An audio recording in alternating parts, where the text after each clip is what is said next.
어떤 사건이 1심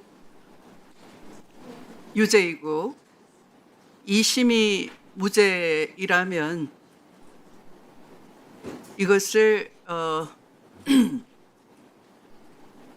대법원에서 상고해서 판단하는데 심사숙고를 할 필요가 있지 않습니까? 보통은 1심과 원심이 결론이 180도 다르다면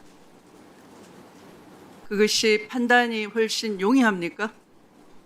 1심과 원심의 결론이 1심과 2심의 결론이 180도 다르다면 훨씬 심사숙고할 필요가 있는 것 아닙니까? 통상적으로 고동법원장님. 예, 맞습니다. 네. 그러면 이 이른바 우리가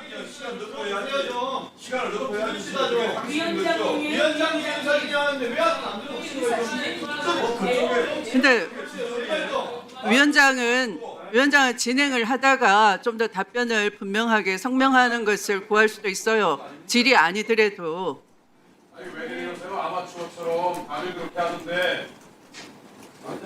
그러면 이 우리가 밥을 먹어도 밥을 지어도 뜸들이기가 필요한 거죠. 아까 우리 김용민 감사위원께서 질의하신 것처럼 그렇게 대법원에 올라온 기록을 집행관 촉탁을 통해서 발송을 하고 또 한 열흘 만에 전원합의체 심리로 돌리고 하는 것은 이 뜸들이지도 않은 밥을 먹는 것처럼 이건 신속 판결이 아니고 급행 판결 아닐까요? 졸속 판결 아닐까요? 대법원은 졸속 판결해도 되는 것입니까? 우리 오민석 주민들 압박하면 안 되는 거 아닙니까? 의견을 묻는 겁니다. 질의라기보다 지금 아까 김용민 위원의 질의가 시간 관계상 답변을 제대로 듣지 못하고 끝난 관계로 위원장이 성명을 구하는 겁니다. 마침 오민석 중앙지법원장께서는 직전에 수석 재판연구관도 하셨다고 하기 때문에 묻는 겁니다. 그러면 1심과 2심의 결론이 180도 다르다고 할 때는 잘 들리십니까? 근데 이 소란이 잘 들리십니까, 위원님?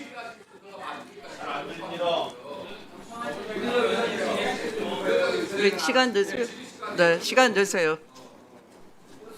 네, 위원장한테 라고 하시면 안 되겠죠, 위원님 여러분.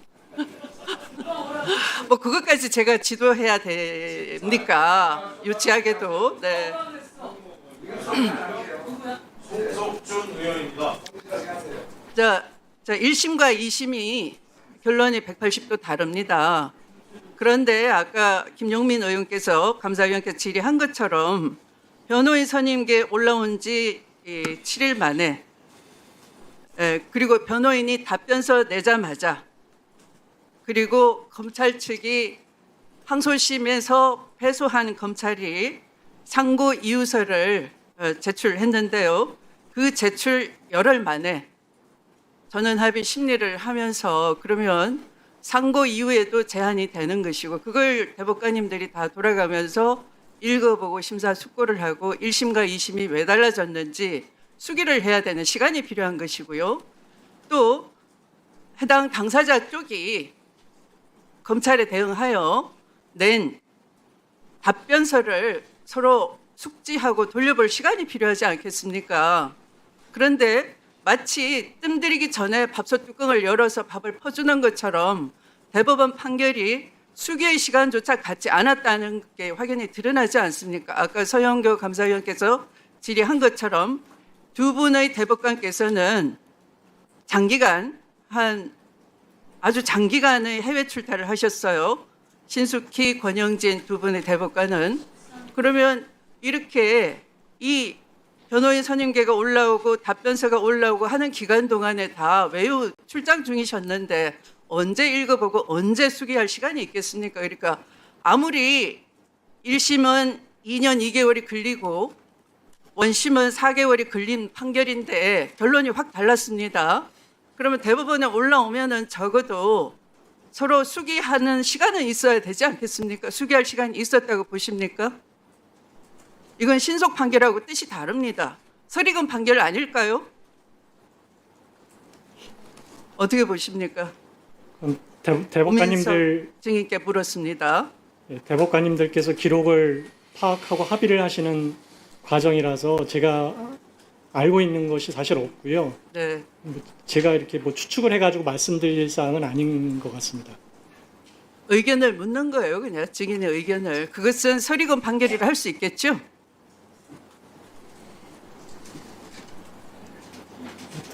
밥솥에 밥이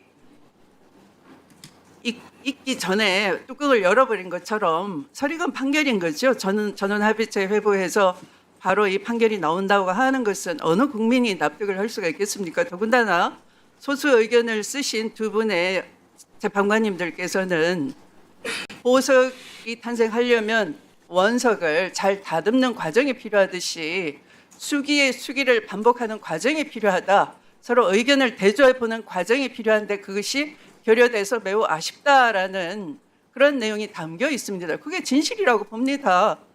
그게 상식이라고 봅니다. 이 사건을 아까 그런 과정 단 열흘 만에 얼렁뚱땅 해치운 걸 볼 때 중계된 방송에서는 조희대 대법원장님이 이 사건은 많이 지체됐기 때문에 지연된 정의는 용납할 수 없다. 신속한 판결이 생명이다 이렇게 말씀하셨지만 신속한 판결이 아니고 기록조차 보지 않은 설익은 판결, 탄생될 수 없는 판결, 급조 판결, 날치기 판결이다 이런 말이죠. 그러면 결론은 정해진 판결을 하신 것이다.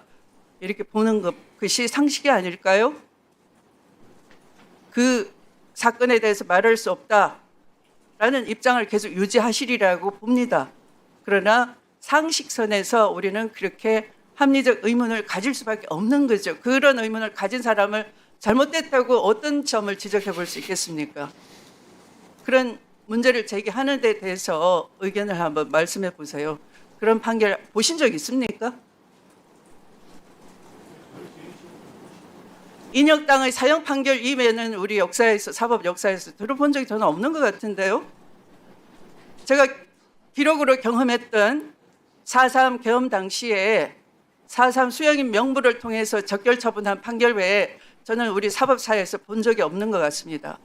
그것은 직권 재심을 했고 공소기각 또는 무죄 판결을 했습니다. 이것도 그런 날조된 설익은 판결이에요. 그렇지 않겠습니까? 제가 이 정도 그냥 하고 지나가려고 했는데 위원님들이 굳이 질문 시간을 주셔가지고 시간이 많이 남은 관계로 자 87년 헌법은 어떻게 탄생했습니까? 누가 만들었습니까? 87년 헌법은 이른바 넥타이 부대가 시민 저항권을 행사해서 탄생된 헌법이 현재의 헌법이겠죠. 여러분이 계셔서 뭐 제가 오민석 증인께 물어보도록 하겠습니다. 그렇습니까? 예, 그렇게 알고 있습니다. 네. 87 체제에 우리 사법부가 기여한 것이 있을까요?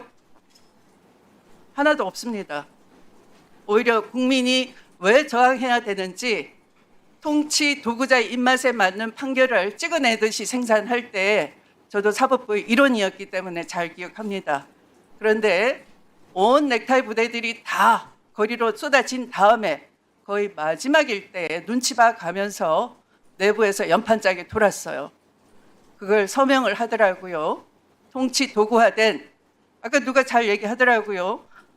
총칼 앞에 고개 숙이던 사법부가 그때 가서야 시민 저항권이 이제 기정사실이 되니까 시민 승리가 코앞에 있을 때 시류에 영합해서 서명을 하더라고요. 그래서 이 현재의 헌법의 사법 독립을 계속 주장을 하시지만 죄송하게도 여러분의 선배들께서 현재의 또 사법부 내란 정의를 회복해야 내란 범위 파탄시킨 이 정의를 회복해야 되는 역할 보루이신 사법부가 현재도 기여한 바 없듯이 그때도 현재의 헌법이 탄생할 때까지 조금도 기여한 바가 없었던 것입니다. 그런데 지금 여러 사례에서 이 사법부가 정의를 회복하는 노력마저 보이고 있지 않다. 오히려 방해하거나 지연시키고 있다. 대법원장께서 지연된 정의를 한 특정한 사건을 놓고 말씀을 하셨지만, 그러나 오히려 전체적으로 파탄낸 정의에 대해서는 회복하려는 어떤 지휘권도 반성도 사과도 없다. 이런 말씀을 드리지 않을 수가 없습니다. 마치겠습니다.